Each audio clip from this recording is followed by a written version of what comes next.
Ia ena kene katina ka wani ambaki ese kaya na tui. Sa angai lako dhake ko sena karipi na tui asiria. Meka bana vi koro kele ngai ciuta sa virumbai. Kasarawa. Ia ko tui asiria sa talai rapisake. Kina i walu lebu mai lakisi ki Jerusalemi ki ve ese kaya na tui. Kasala ki tu ole ka kokoya. Kina sali nindrano mai dhake. Kina salatu ena norte wanua nanda usaba isulu. Arta usala wayani bua ko ala ia kimi. Na luwe ili kaia, ko koea salewa na wale lewu, kei sepina, na buni bola kei choa, na luwe ia safa, ko koea sa ando bola na kani matinitu. Sa kai viru tau ko rapisake, tau tukuna mandawe ia sa kaia, sa kai wakongo na tui lewu, na tui asiria, a kada bongo ko sa wakara rawikina. Au sa kaya, sa awosa wale, na nomu huku ke na nomu koukoua, me ia na iwalu. Ia ko sa wakara rawi veidei. Ko sabu kita ni kina be au. Reida, ko sabu gara ravi kina itito ko ngasau ongo. Mbimbi woro. Iyo ki chipita. O koe ke wakasa revita indua. E na lauta na lingana. Ka suaka. Sabaka kina ko ferro na tui chipita ki be ira kere nga. E ravara ravi wa. Ia ke wakako sa kavi au. Ki mamisa wara ravi be chioba na nema mikalu. Sa senga li ni ko koea katau kena. Na viti kina dere kena i tambo ni soro. Kambita tani ko ese kaya, ka kaya be ira, na ciuta, ke ira mai Jerusalemi, tau soronga e na mata ni tambo ni sorongo. Ni ongo, mosulia mandabua na nongu turanga na tui asiria, na ipa dina. Kano ke sulia be iko e rua na undulu na ose. Ke waka, ko sarawata, na tamata, me bonto kina. Kono ke waka sukate ni waka iwei, indua na turanga ni walu leilai, be ira na tamata ni nongu turanga. Kasanga ilaki wakara ravi ki chipita me so mai kina na nomu gingini walu ki na nomu tamata entau ondo ose. Ia kau sanga ilako takambeka. Mai wakati ki o ngā kasianga ki rau lako bata mai ki chiova me waru sana korongo. Saka ngā vi o chiova mo lako taki kina ponu ongo ka waru sa. Sanga i kaya vei rapi sake ko ela ia kimi na luwei ili kaia ki sepina ki choa. O wosa mandawi ki tau na nomu tamata e na wosa waka Siria, i ki tau sa kilau ngori. Ia, mo kako ni wosa vi ki tau e na wosa waka Chutia, me rarongoda ko ira na tamata e ratoka e na ndela ni bai. Asa kaya ko rapisake, sa talai au beka na nomu turanga me utukuna na kau ngovi ke mronga ki na nomu turanga. Ka senga ni talai au ve ira talenga na tamata e rasa toka e na ndela ni bai, me rakania na nondra mbin, ka ngunuwa na nondra susua ko i ke mundo watanga. Kasatu ko rapisake, ka kai wakanto mui lewu na bosa waka ciuta, ka kaya doru ngota mantana na bosa na tui lewu, na tui asiria. Sa kaya wakongo na tui, me kako ni waka isini ke mundo ko esa kaya, ni na sianga ni wakambula i ke mundo rawa. Ia, me kako ni rawa na ilo mundo ko esa kaya, mundo wara rabi be chiova, e na nona kaya tiko, e na wakambula i kenda waka indina wa chiova. Kana sianga ni soli na korongo ki na lingana na tui asiria. Tau ka kuni wororongo ve sa kaya. Ni sa waka ko tui asiria. Tau soro manda mai ve iau. Ka udhu mai ki tau tumba ve iau. Ka me kania tiko na tamatayan dua na nono vua ni waini. Kena nono vua ni lolo. Ka ngunuwa na tamatayan dua na wai. Mai na nono mati ni wai. Ka me unga ilako maalua mai. Ka kauti ke mundu yani ki na vonua. Sa waka na no mundu vonua. A vonua ni sila ki na waini. A vonua ni mandrai ki na were ni waini. Dole oi ki mundo binaka, dero oi ki mundo go esa kaya, ni kaya, e na wambula i kenda o chiova. Sa andu li ve ira na kalou, ni ve vanua, sa wambula na nono vanua, mai na linga i tui asiria. Sa ve na kalou i a madi, ke i a pati. Sa ve na kalou i sifa ve imi.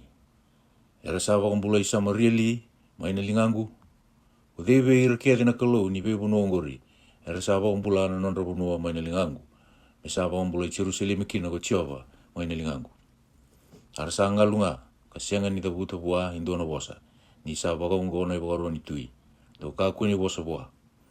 Era tau sanga i lesu ve sa kaya ko ela ia kimi, na luwe ili kaia, ko koea sa lewa na wale lewu, ki sepina, na buni bola, ki choa, na luwe ia safa, ko koea sa andau bola na kani mati ni tu. Ka sa ndresu lagi tu, na nondo tui sulu, atau satu kuno bua, na bosa i rapisake. Wase tulusong ulo vitu, Ia na sarongo ko sa kaya na tui, sa ngayon resula ka na no na isulu. Kaumbi ko na isulu tanga. Kalagi duru kinavali chowa. Kasatalai helai akimi, koea sa lewa na vali levu. Ke sipina na wini bola ke ira tau nangasi ve ira na bete. Artau sa pakai sulu, na isulu tanga, ke ve aise na profita na luwe mosi. Artau sa kai waka ongo ko sa kaya, sa singa na ve wara rau taki ongo, ke na ve unaudi, ke na bosa ve wada taki. Isa bole ka ni sudu ko ira ngone. Kasenga na kaukoa mera bak sudu mikina. Na rongodan beka ko Jehova na nomu kalou na bosa ke ngai rapisake ko koe sa tala mai ko tia seria na no turanga me bosa wada taka na kalou mbula. Kana sauma na bosa sa rongoda ko Jehova na nomu kalou ko koe mongai masukina na bukunda na lele lai era botiko. Pasangai lago be aisea ko irito na italaki esa kai na tui. Asa kai be irito aisea. Do kai wagongo bona no mundo turanga. Sa waka ko Jehova maka kuni rere na buku ni bosa ko sarongoda. Saratu bosa bada da tagi ukina ko irito na nona tamata na tuia seria. Reida ka una liwavi koea ena tangi. Ia ena rongoda ko koea endua na rongo. Kana lesbiani kina nona bonua. Ia ka una bombali koea ena isele wau ena nona bonua. Kasali suani ko rapisake. Asa kuni tuia seria ni sa valatigo ke lipina. Ni sa rongoda i liu ko koea ni sa lakotani mai la kisi. Kasarongodo ko koea na tui ni sa kainaki e na huku i tiraka na tui ido pea kawaka samo i vivala ke iko ko koea ia ni sa rongodo na kaungo sa ambati talatale sona tamata vi esa kaya kakaya do kai wagongo vi esa kaya na tui chuta me ka kuini wakaisini ko na nomukalu koea ko sa wara rabikina ni sa kaya e na sianga ni soli ko Jerusalem kina linga i tui aseria raida sa rongodo uti na ka era sa kawa na tuia seria ki ne veiwa nua ketenga ni sa poru sa sara ia ko na bombula imbeka ko iko era sa bombula li ko ira na nonda kalou na veiwa nua ko poru sa ko ira tau na nongu ngase ia ko kosani ke arani ke resifi ke ira na lube i teni era tiko mai tilasari sa iwe ko tuia mati ke tui apati ke na tui ni koro ko sifa beimi ke iana ke iwa. Asa turu na bola ko esa kaya, manelingan turu na italaki, kawilika. Kasa lako dake ko esa kaya kinavali Jehova, kasa tivuka na mate Jehova. Kasa ngai masu ko esa kaya na mate Jehova kakaya, kemuni Jehova ni leo bunga, anima mikalou na Israeli. Ko kemuni sa tiko, na tandrua ni cherupi. Sa kemuni na kalou ndondua nga, ni vei mati ni tu keta nga ke burubura. Ko kemuni kambuli loma langi ke burubura. Kemuni Jehova. Muni wa kalakalan talinga muni ka waru rongo kemuni Jehova. Muni roi mandamai ka reida ka rongoda na wasa isiana karipi. Koea sa tala mai me wasa wada takana kalumbula. Hindi na nga Jehova ko irutu na tuya seria. Erto sa paurusa na leo ni vego nua kina nondo nua. Erto sa ambita kina buka wanga na nondo tu kalu ni rasa sianga ni kalu. Nataka walenga ni linga ni tamata. Na kau kina batu. Ia ertau sa poru sa ira kina. Ia ongo Jehova na nema mikalu. Mani bombule ki mamimana maina lingana. Me kira kina na vei mati ni tu keta ngai ura isai kemuni indondoanga ko Jehova. Asa talaki be se kaya ko aisea na lube mosi. Kakaya sa bosa ongo ko Jehova na nonda kalu na Israeli. Naka ko sa masukina vi yau na bukui sena karipi na tuia seria. Ongo na bosa sa bosa taka ko Jehova na bukuna. Na ngone lewa na luwe isa ioni sa ambiri iko. Kandendo bagi iko ko koea. Sa kureve iko na uluna. Na ngone lewa ni Jerusalemi. Ko sa bosa baka tata kidei. Kapaka lia. Ia veidei mbeka ko sa tambalaka nandomomu. Katata kikina. Vei koe nga na alo sa ba Israeli. Ko sa bosa baka tata ki koea na turanga. Enang usunda na namutalai. Ni ko sa kaya. Ena nungung gingi ni walu e bunga kau sa tambeta na kena dedere ni veulu ni bunua. Ina asa ile pononi ia kau na tae sumbu na kena vei sitari mbambalabu kena vei inda manu vinaka. Kau na edoba na kena yale dedere sara kena vei kau mbulumbula. Kau sa ki lia kau ngunuwa na wai. Kau pakandiwa enang geti ni awangu na udi wai kere ngani chipita. Ko sa sianga mbeka ni rongoda makawa ni usada kawa ka niwa le sia e na ngauna mai liu. Iongo, kau sanga i waka dora, kana eado kina, mo kawa me mbuke wale nga, na vei koro sa wakambai. O koea, ere sa malumulumu kina na lewena, ere sa elo leilai ka tanga ya. Ere sa waka na dho ni wanua, kena dho mbulumbula sanga i robu, na dho mainandele ni wale, kena sila sa malai, i sa sianga ni tumbake. Ia kau sa kila na nomu tiko, kena nomu dhuru ki tumba, kena nomu dhuru ki loma, kena nomu dhuru lebu be au. Ia ni sala ko mai kina dalingangu na nomu dhuru be au, kena nomu bebe lebu, kau nanga ingila i kina, na udhumu e na nomu ingila. Ka wakatingira na nomu i tarovi, kena musumu. Ia kau na wakasuka i ko yani e na sala, ko a lako mai kina. Ia ongo na kene wakandina be iko, da una kania e na mbaki ongo na ka sa tumbu wale nga. E na kene karua ni ambaki, da una kania na ka sa tumbu wale nga mai kina. Ia e na kene katulu ni ambaki, da ukamburaka, ka tamusuka, ka tea e so na vere ni waini, ka kania na buana. Ia ko ira na mula savo e na matangali ciuta, e na teiso mbutale, ka bua ki dhake. Ni na lako tani mai Jerusalem na kena wo, ke ira e na rombula mai na ulu ni wanua ko saioni. E na rawata na kaongo na ngungu matua Chiova ni lewe bunga. O kwengo sa kai kina wagongo ko Chiova e na wuku itu ya Siria, e na sianga ni dhuru mai kina koro ongo, se panataka kina indua nga sau, se mai tu kina waka isasa ambai, se viru suwo kina. Na sala ko mai kina e na lesu tali kina, kana sianga ni dhuru kina koro ongo, sa kai ko Chiova. Ia kau na waururunga na koro ongo me wakambula, e na bukungu, e na bukutalanga i te vita na nongo i talatala. Kasala ko yani na ingulo si Chiova, ka vita e na nonra i tiku ni walu na kaya Siria, indua na ndrau, ka walu sanga bulu wa lima nondolu. Ia nirasa sou e na mataka, raida, e rasa mati sarake denga. Asali sutani ko siana karipi na tuya Siria, ka lagi tiko mai Ninive. Ia ni sa soro tiko e na muri ni si Roki, na nona kalu, e rosa apamati i koea, e na isele wau ko i rau na lubena, ko e tira meleki ke i saresa. Karosa andrombula kina wanua ko aminia, sanga imbuli mitui, ko esa atoni na lubena, me kena isosomi. Wasi e tulu sungu bulga walu, e nangaunu ko ya sa tobi mati ko ese kaya, kasawa rau dhimba. Kasala ko mai bua ko ese na profita na lubi mosi, kasa kai bua, sa vosa ko ongo ko Chiova, mo tatau manda be ira no mulio ni vale, niko na mate nga, kasianga ni mbula. Sanga ngole ki lalanga ko ese kaya kamasu be Chiova. Kasa kaya, au masuiti ke muni, Chiova, moni na numa manda na nungula ko boli e matamuni, e na alundina ke na alungu tau doko, ke na nungu daka binaka e matamuni, kasa tangi waka lebu ko ese kaya. Sanga yadu mai na vosa i Chiova be aisea, ka kaya, mo lagi kaya be ese kaya, sa kaya bako ongo ko Chiova na kalu i te vita na numungase. Au sarangoda na numumasu, au sa raida na waini matamu. Raida, kau na kuria na numungauna, mombula yang bagi tini ka 5 tale. Ia, kau na waambula iko, ke na korongo manalinga itu ya Siria. Ia, kau na warurunga na korongo. Iongo na kene wangandina be iko, mai be Chiova. Nina takawa ko Chiova, endua na kaongo, sa lahuta ko koya. Raida, kau na wakasuka tali ki muri na alo. Sa lau sombu hene wakata kila ni matini singa ne easi. Mitini na tikina. Asa suka tali ki muri na matini singa, mitini na tikina. Atikina ongori ka sa lau sombu kina. Ai vola yese kaya na tui ciuta. Ni sa tau mate, ka sa ambula tali mai na nona mate. Awa kaya, ni sa singa le ututu na nongo singa kau na dhuruma na mate ni katumba ke etesi. Sa yali be yau na nongo yamba ki sa bo. Awa kaya, au na senga tali ni reidi Chiova, iyo ko Chiova, e na nonra wanua na bula. Au na senga ni kunea tali na tamata, ke ira na kai burubura. Sa tau kutitani na nungu wale, ka sa kau tani vi yau me wakana wale lala, ni wakatau ni sipi.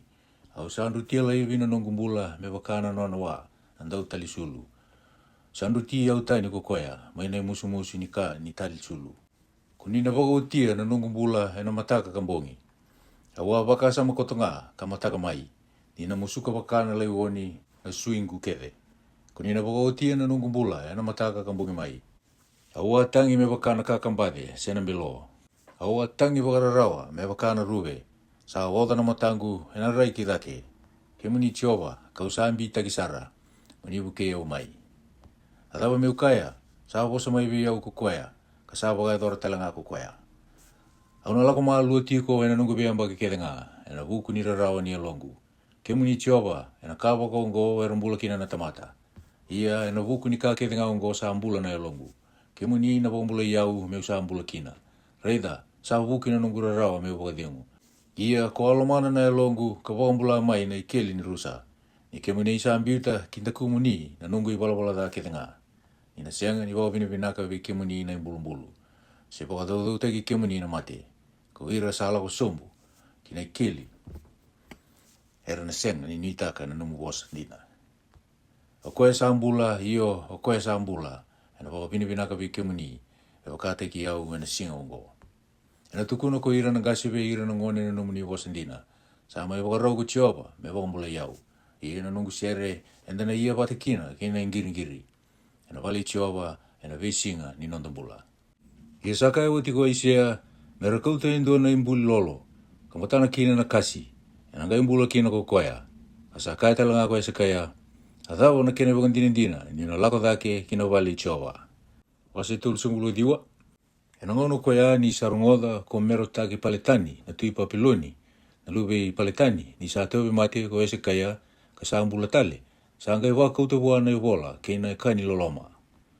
Kasari kita ki ira koe se kaya, ka wakaritaka ve ira na wali ni nona kata alei, na siliwa, kena koula, kena kambo binaka, kena waiwai binaka, kena wale tau doko ni nona rangi, kena nona iau kedenga. Sa senga indua na ka e nona wale, kena nona mati ni tutau doko, me senga ni wakaritaka ve ira koe se kaya. Sa ngai lako maiki ve se kaya na tui, ko aisia na profita, asa kai ua, adaba era kai ko ira na tamata ongo. Kar sa lako mai vei ki vei iko. Ka sa kai ko ese kaya. Era sa lako mai na vonua vakayawa. Io mai papiloni. Sa ngai kai ko koya. Adaba era sa kunia mai na nomu vale. Sa kai ko ese kaya. Na ka kevenga sa tu e nungu vale. Era sa kunia. Sa sianga en dua na nungu iau ko sa sianga ni wakareitaka veira. Asa kai vi ese kaya ko aisia. Morongo da monta na vosi chobo ni leo bunga. Reida. Sala ko mai na ngauna e na kautani kina ki papiloni na ka kere nga sa tu e na nomu wale. Kei na ka era sambinia na nomu ngase ka dhowa na singongo. E na sianga ni voa indua na ka sa kaya ko tiowa. Ia ko ira na lubemu era na tumbu e muri mai ve iko. Ko ira ko na watumbura era na kautatani. Kara na mati ni vonua e na wale watura ngai koe na tui papiloni. Asa kabe ia sea ko ese kaya. Sa vinaka na vose i tiowa ko sa mai tukuna. Sa kai talanga sana tiko na sautu kina kandina e na nongu ngauna. Wase wasanga bulu. Dau bakatingu ira na nongu tamata. Sa kaya na nomundu kalau. Dau wasa taka na wasa ni vei bakatingu iki Jerusalemi. Katukuna bua ni sa oti na nona ngauna ni wada. Ni sa mbukodi na nona takadala. Ni sa tunurubi ko koea e na linga i tioba. E rauta wakarua na nona i palapala da ketenga. Sa rongo na domu ni dua sa kadi aloma ni vei to. Dau dharma kana sala i tioba. Na kawa mindondonu e loma ni wanua na salatu ni nonta kalau. E na wakadedere taki na buda ketenga. Kana waluolo vira taki na uli ni wanua, kena wanua dedere ketenga. Na tikina sa bebe e na wandondonu taki. Kena tikina sukusukura e na waka longa vinaka taki. E na ngai wakarerei taki mai na uku i tioba. Karana reiga bata na tamata ketenga. Isa tabuta na ngusu i tioba. Sa boso mai en dua kawaka mukadi manta. Asa kai kokoya adaba meu sa kadi waka. Sa donga na tamata kere, ka sa waka na sini do na kenrei uku kere nga. Sa andau malai na do, a sa andau mira na sena. Ni sa ubuda na idengu i tioba, indina era sa donga na tamata. Sa andau malai na do, a sa andau mira na sena, ia na vosa ni nonda kalau, e na tunde i ka tau mundu. Modambeta na uli ni hunua dedere, ko iko sa ioni, ka kauta mai na rongo binaka, o tambala ka waka uko na dumomu, ko iko Jerusalemi. Ka kauta mai na rongo binaka. Mo tambalaka, ka kua ni gorere, kaya kina vi koro i ciuta. Reida na nomundu kalau, reida, e na lako waka uko mai na turanga ko tioba. Ia na lingana e na lewa e na ukuna. Reida, na kene isau e na sulia sa tiko ngabua, kina ka ni nona takataka e matana. E na waka ni ira na nona ngel ni sipi me wakana i wakatawa. E na keveti ira na luvi ni sipi e na lingana, ka kauti ira woli e na loma serena. Ko ira era wakasudu matiko na luvendra e na tumbera woli wamalua ko koea. Ko dhei sa wakarauta na wai e na geti ni lingana. Ka wakarauta na loma langi e na ngangalo ni lingana. Ka kumuna wata e nei wakarau na ngele ki uruvura. Ka wakarauta e nei wakarau ni bimbi, e vei ulu ni vanua, ke na vei ulu ni koro e nei wakatopotopo. Ko dei sa kila rao na alu i tioba, se ko dei me nona i wakabubuli, me wakabuli ki koea.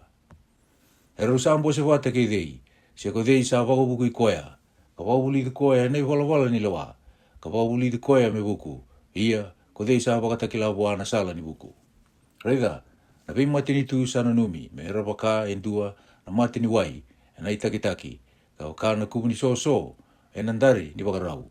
Reida, sa tumiko ko koea na vei anu me waka sa kala ila isara, ia na kau mai le pononi sa sianga ni rauta me buka. Ka sa ila italenga na kena manu me sorokama, a vei mati ni tu kede, sa waka na kawale nga wua, iyo sana numi me kala ila i vei koea, ka lewu na ka sa sianga, ka sa kawale saranga. Ia ndau na ngai wakatautau watataka na kalou kei dei. Si ndau na wakarau watani koea kei na dawa. Sa takawa na matakau diu e ndua na matai.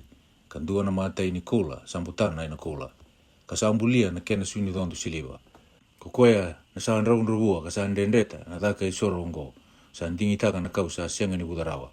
Ka sa ngai ngara ndua na matai buku. E honduria ndua na matakau diu e na sianga ni avala. Dua sianga beka ni kila. Dawa sianga ni rongoda, sa sianga beka ni tukuni weki mundau mai liu. Dawa sianga ni kila mai na ngauna, sa tawia utaki kina na kuburubura. Sa ikoe nga, sa tiko mai dhake, ka toka ira kuburubura. Ia na lewena era sa wakana bonde. Sa ikoe nga sa tibuka, me wakana i umbilevu, na mate nilangi, kambirika. Me wakana walilada, me tiko. Sa ikoe nga sa wakasipui ira sara na tui.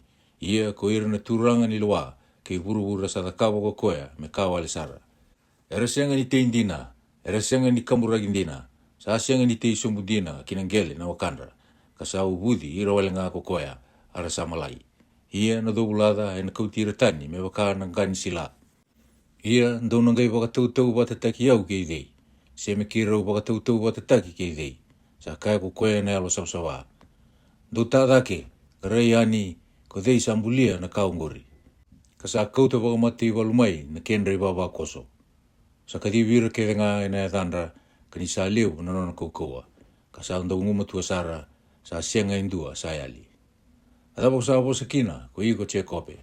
Ko iko talanga Israeli ka kaya sa uni tu na nungu sala Jehova. Ia na nungu ka sa ndundunu kina sa takalitani bua na nungu kalou. Ko sa sianga beka ni kila. Ko sa sianga ni rongoda. Ko koea sa kalou ka tau mundu, ko Jehova, ko koea sambulia na yale ala kei burubura, e na sianga ni malumulumu ko koea, e na sianga ni oda, sa sianga ni inti kei virawa na nona boku. Sa anda usulia na kau ve ira er sa malumulumu. Ia, e na pawalibutaka na kau ve ira er sa sianga ni ngumutu rawa. Iyo, er na malumulumu ka oda nga na dorubou. Ara na bale sara na tamatambula. Ia, ko ira er sa wara ki Jehova, er na wakau ko takitale. Era na tamba dhake me waka era wakatambana waka ikeli. Era na didi, ka na sianga ni oda. Era na lagu tu, ka sianga ni malumulumu. He meni.